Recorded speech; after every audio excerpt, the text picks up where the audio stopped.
पिंपरी चिंचवड महापालिका भाजपने म्हणजे देवेंद्र फडणवीस यांनी अजित पवारांना सोडून दिली आहे की काय अशी शंका निर्माण होते। आज दस्तूरखुद्द मुख्यमंत्री देवेंद्र फडणवीस यांची आकुर्डीच्या विठ्ठल मंदिरासमोर जी सभा झाली त्या सभेमध्ये देवेंद्र फडणवीस यांनी जे भाषण केलं ते भाषण अत्यंत बोलकं आहे। फक्त विकास विकास विकास आणि विकासाच्या मुद्द्यावर आतापर्यंत भाजपच्या काळामध्ये या शहरासाठी केलेल्या कामांचा पाढा त्यांनी वाचला। नंतर त्यांनी महेश लांडगे यांना सुद्धा सबुरीचा सल्ला दिला, आमदार महेश लांडगे तुम्ही टीका करू नका वगैरे वगैरे। पण हे सगळं त्यांचं भाषण ऐकल्यावर त्याच्यातून एक मतीचा अर्थ निघतो, तो म्हणजे देवेंद्र फडणवीस यांनी पिंपरी चिंचवड अजित पवारांसाठी सोडून दिल्यात जमा आहे। त्याचं कारणच तसं आहे। पिंपरी चिंचवड राज्यातील 29 महापालिका निवडणुका सुरू आहेत। 15 तारखेला मतदान, 16ला त्याचं काउंटिंग आहे। या सगळ्या वातावरणामध्ये सुरुवातीला इथल्या या शहराचा मूड असा होता की पूर्ण भाजप भाजप भाजप 100% भाजप। पण अजित पवारांनी इथे लक्ष घातलं, तळ ठोकला अक्षरशः। अजित पवारांनी सुरुवातीला एक प्रेस कॉन्फरन्स घेतली, त्याच्यामध्ये जाहीरपणे भाजपवर ताशेरे ओढले की 9 वर्षाच्या काळात म्हणजे 2017 ते 22 आणि नंतर 22 ते 25 या काळामध्ये भाजपच्या राजवटीमध्ये या शहराचं एकूण बजेट सगळं होतं 60,000 कोटीचं। महापालिकेचे पगार पाणी गेले तर 40,000 कोटी होतात।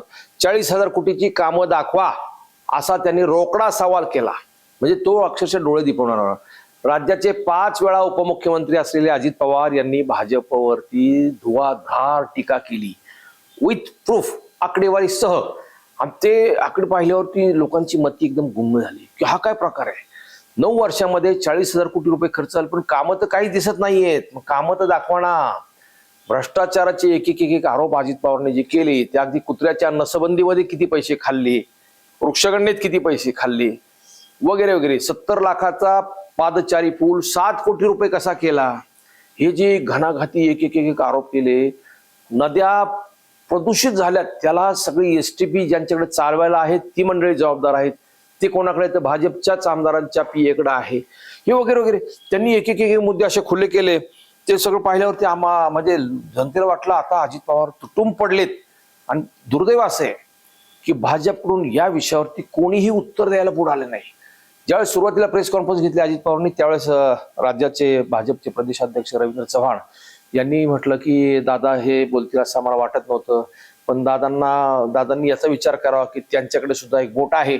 नंतर चंद्रशेखर बावनकुळे यांनी म्हटलं की दादा आम्हाला मागची पानं उचलायला लावू नका। चंद्रकांत पाटलांनी पण दादांना इशारा दिला की 70,000 कोटीचं सिंचन घोटाळ्याचं प्रकरण अजून मिटलेलं नाही, कोर्टात आहे वगैरे वगैरे। म्हणजे अजित पवारांवरती एक प्रकारे दबाव टाकण्याचा प्रयत्न केला, पण झाला परिणाम उलटाच। त्याच्यानंतर ज्या 4-5 सभा इथं झाल्या, 2 वेळा सभा झाल्या अजित पवारांच्या प्रचार सभा, त्या प्रचार सभांमधून सुद्धा अजित पवारांनी भाजपला धुतलं आणि एक प्रकरणं असली बाहेर काढली त्याच्यामध्ये की लोक सुद्धा चाट पडली की भाजपच्या काळामध्ये इतका मोठा प्रचंड भ्रष्टाचार झाला, महापालिका कर्जबाजारी झाली। हे प्रत्येक भाषणात अजित पवारांनी सांगितलं की त्यांच्या काळामध्ये महापालिकेच्या ज्या ठेवी होत्या 4-4.5 कोटीच्या, व्याजासहित आज त्या 10,000 कोटी व्हायला पाहिजे होत्या, प्रत्यक्षामध्ये त्या फक्त 2400 कोटी रुपयेपर्यंत आहेत। म्हणजे 8,000 कोटींच्या ठेवी यांनी मोडून खाल्ल्या। 40,000 कोटीची कामं कोणती आहेत ती दाखवा। उलट पक्षी 15,000 कोटींची कर्जबाजारी ही महापालिका करून ठेवली। याला जबाबदार हे राज्यकर्ते, त्यांनी भाजपचं थेट नाव नाही परंतु काही कारभाऱ्यांची नावं घेतली त्याच्यामध्ये। म्हणजे ही सगळी जी टीका अजित पवार करत होते, या टीकेला कोणीच काही उत्तर देत नव्हतं भाजपकडून। आणि त्याचा परिणाम असा झाला, आता काल परवाची जी सभा झाली त्यांची आकुर्डी, सांगवी, एक चिंचवड, वालेकरवाडी ह्या सभांमधून त्यांनी 70 लाखाचा भोसरीचा पादचारी पूल 7 कोटीवरती गेला। लोक एकदम चाट पडली, हा काय प्रकार आहे, किती गंभीर आहे। इतक्या मोठ्या प्रमाणात भ्रष्टाचार भाजपच्या काळामध्ये होत होता। आता ही अशा अनेक प्रकरणे त्याच्यामध्ये, म्हणजे 12 कोटीचं एक सॉफ्टवेअर 120 कोटींना खरेदी केलं, त्याच्यावरती उत्तर नाही। नदी प्रदूषणच्या बाबतीमध्ये भामास्केडचं 30 कोटीची जादा दराची निविदा, जादा दराच्या निविदा 30-30, 35-35% अभावच्या निविदा आहेत। हे अजित पवारांनी सांगायला सुरुवात केली, भाजपची पाताभुई थोडी झाली। कोणीही त्याला उत्तर देऊ शकलं नाही। आमदार महेश लांडगे हे सगळे गन पॉइंट वरती होते, त्यांनी उत्तर द्यायच्याऐवजी त्यांनी सांगितलं की तुम्ही आम्हाला आरेला कार्य करताय, आम्ही काय हातात बांगड्या भरल्या नाही। मूळ प्रश्नाचं उत्तर जे मिळायला पाहिजे होतं की हा भ्रष्टाचार झालेला नाही, हे खोटे आरोप आहेत, ते काहीच झालं नाही।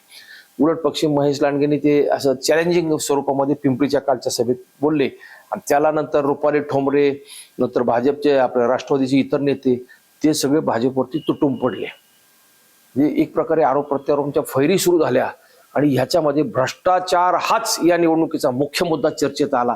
आणि भाजपच्या 9 वर्षाच्या काळातील भ्रष्ट राजवट हा कर्णोपकर्णी इतका पसरला विषय की मतदारांचं मतपरिवर्तन होत चाललं आणि ते सगळं भाजपच्या मुळावरती येत चाललं. शेवटी देवेंद्र फडणवीसांकडे जे काही गुप्तचर खात्याचे रिपोर्ट आले त्याच्यामध्ये भाजपला इथे मोठा फटका बसू शकतो अशा प्रकारचा रिपोर्ट आला.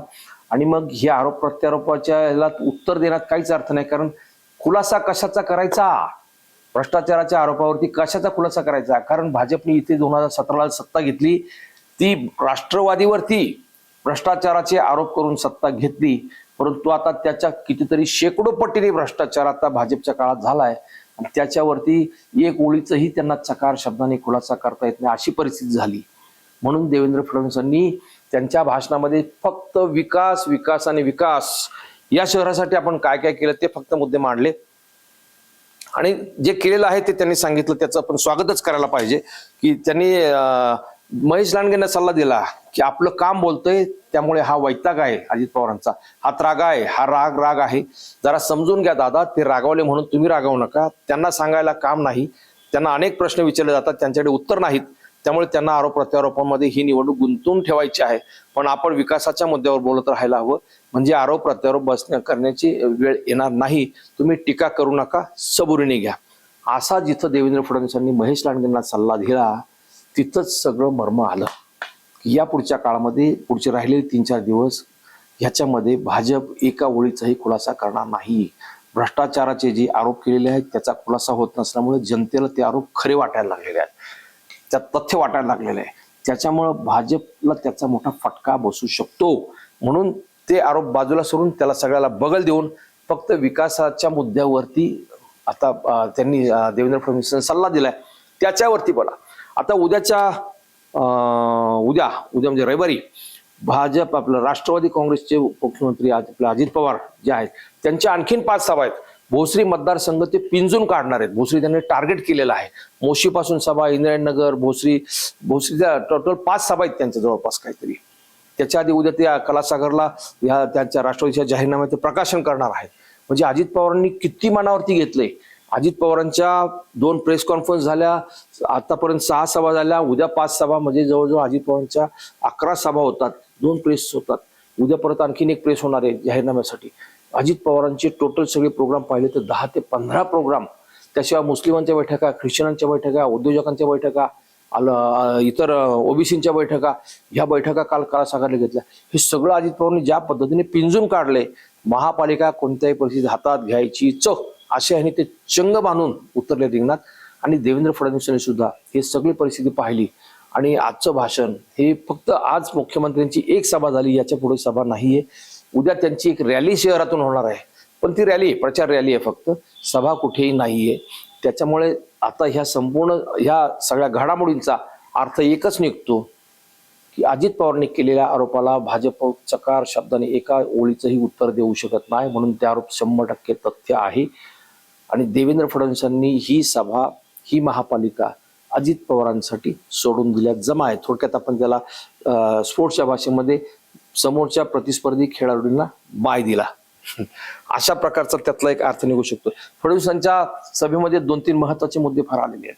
यसारेचा मुद्दा, महेश लांडगे यांनी यसारीच्या प्रकरणामध्ये जे आमच्यावरती टीका करतात भाजपवर ते अडकलेले आहेत असं सांगितलं, उल्लेख केला. आणि त्याच्यामध्ये देवेंद्र फडणवीसांनी लक्ष घालावं म्हटलं. त्यावेळेस मुख्यमंत्र्यांनी सांगितलं मीच यसारीचा अध्यक्ष आहे, त्याच्यामुळे मी त्याच्यात जरूर लक्ष घालणार आहे. पण यसारीच्या प्रकरणामध्ये या शहरातले प्रत्येक राजकारणी त्यात अडकलेला आहे. प्रत्येक राजकारणी या शहरामध्ये 92 यसारीचे प्रोजेक्ट आतापर्यंत सँक्शन झाले. त्याच्यात दमदाटी, धाकधपटशा, बनावट यसारीचे प्रकल्प. भाजपचे जवळपास त्याच्यामध्ये 30 ते 40 माजी नगरसेवक आहेत, राष्ट्रवादीचे 10-12 नगरसेवक आहेत, शिवसेनेचे नगरसेवक आहेत. म्हणजे चर्चा कोणाची? आता रावेतला जो यसारेचा बनावट प्रकल्प, ज्याच्यामध्ये 400 कोटीची जमीन हडप कर, एकही झोपडपट्टी नसताना तिथे यसारेचा प्रकल्प राबवायचं मंजूर केलं. 400 कोटीची प्राधिकरणाची जमीन हडप करण्याचा प्रयत्न झाला. ते प्रकरण वर्तमानपत्रातून आलं आणि त्या प्रकरणामध्ये जे पार्टनर आहेत तेच वाकडमध्ये भाजपचे उमेदवार आहेत. चौकशी कोणाची करायची? राष्ट्रवादीच्या आमदारांना, पिंपरीच्या आमदारांना तिथे यासारे किंग म्हणून महेश लांडगेंनी हिनवलं आणि ते आहे तशी वस्तुस्थिती आहे. त्याच्यामुळं राष्ट्रवादी काँग्रेस सुद्धा त्याच्यामध्ये अडकते. शिवसेनेचे ठाकरेंच्या शिवसेनेचे काय, राष्ट्रवादीच्या शिवसेनेचे काय, आपला यांच्या शिंदेच्या शिवसेनेचे काय, ते सगळे आमदार खासदार नगरसेवक माजी नगरसेवक सगळे त्यात अडकले. सगळ्या पक्षांचे अध्यक्ष यासारेचे भागीदार आहेत. आता मुख्यमंत्री कशावर चौकशी करणार माहित नाही, पण त्याचा एक दिलासादायक जो निर्णय त्यांनी जाहीर केला तो म्हणजे पूररेषा. पूररेषेमध्ये जवळपास 2900 लोकांना नोटीस दिलेल्या आहेत, 2900 घरांना नोटीस दिल्या आहेत. या पूररेषेची फेरआखणी करायची आणि या संदर्भामध्ये कुणालाही बाधा पोहोचू नये म्हणून कायद्यामध्ये बदल करायचा, हे जे त्यांनी आश्वासन दिलं ते अत्यंत महत्वाचं आहे असं ह्याच्यातून दिसतंय. नंतर त्याच्यामध्ये त्यांनी जे काही निर्णय किंवा विकास कामांविषयी बोलले, महेश लांडगे यांनी सुद्धा विकास कामाविषयी बरेच काही चांगले चांगले मुद्दे मांडले की जे भाजपने केलेली कामं आहेत ती त्यांनी दिव्यांग भवन असू देत, शास्तीकराची माफी असू देत किंवा महानगरपालिकेच्या शाळांचा दर्जा सुधारण्याच्या बाबतीमध्ये असू देत, म्हणजे असे काही निर्णय त्यांनी सांगितलेत. नंतर आपल्या पूररेषेमधून वाचवण्यासाठी लोकांना कायदा बदलायची त्यांचा जो निर्णय आहे तो एक विषय आहे त्याच्यामध्ये. म्हणजे एकूणच आपण जर पाहिलं नंतर 98,000 मालमत्ता फ्री होल्ड करण्याचा, प्रॉपर्टी कार्ड देऊन फ्री होल्ड करण्याचा निर्णय, तो सुद्धा त्याचं क्रेडिट भाजपला जातं. या शहरातल्या भूमिपुत्रांना 12.5% प्राधिकरणाची म्हणजे एकरी 5 गुंठे जमीन द्यायचा जो निर्णय होता तो 52 वर्षांनी घेतला, त्याचं क्रेडिट गोज टू भाजप. जे ज्या गोष्टी आहेत त्याला मान्य करायला पाहिजे. 15 ऑगस्टला या शहरामध्ये 15 ऑगस्ट 18ला या शहरामध्ये पहिलं पोलीस आयुक्तालय झालं, त्याचं क्रेडिट सुद्धा भाजपला जातं. न्यायालयाच्या इमारतीला 16 एकर जमीन देऊन ते काम टेंडर सुद्धा काढलं, ते क्रेडिट सुद्धा भाजपला. शास्तीकराचं भाजपला आहे. किंवा बाकी इतर रेड झोनचा मुद्दा जो महेश लांडगेंनी उपस्थित केला, प्रत्यक्षात रेड झोनचा प्रश्न आतापर्यंत 30 वर्षामध्ये अनेक राज्यकर्ते आले गेले, संरक्षण मंत्री 8 या शहरात येऊन गेले, कुणीही तो प्रश्न सोडवू शकलेला नाही. मनोहर पर्रिकर संरक्षण मंत्री होते, ते सोडवतील असं वाटत होतं, त्यांनी आश्वासन दिलं होतं, ते टप्प्यात आलं, ते दिवंगत झाले, नंतरच्या संरक्षण मंत्र्यांनी कोणी काही लक्ष दिलं नाही. म्हणजे हे ओव्हरऑल सगळं जर पाहिलं आपण तर ह्याच्यामध्ये देवेंद्र फडणवीसांची ही सभा आणि अजित पवारांचा जो झंझावात हा पाहिल्यावरती पिंपरी चिंचवड महापालिका ही राज्याच्या राजकारणामध्ये अजित पवारांची साथ आपल्याला कायम राहावी यासाठी कदाचित देवेंद्र फडणवीसांनी बाय दिला की काय, असा या सगळ्याचा अर्थ निघतो. जनहो तुम्हाला काय वाटतं याच्यामध्ये? खरंच देवेंद्र फडणवीसांनी अजित पवारांना बाय दिला आणि ही महापालिका अंदन दिली आहे का? तुमचं मत सुद्धा याच्यामध्ये आलं पाहिजे. धन्यवाद.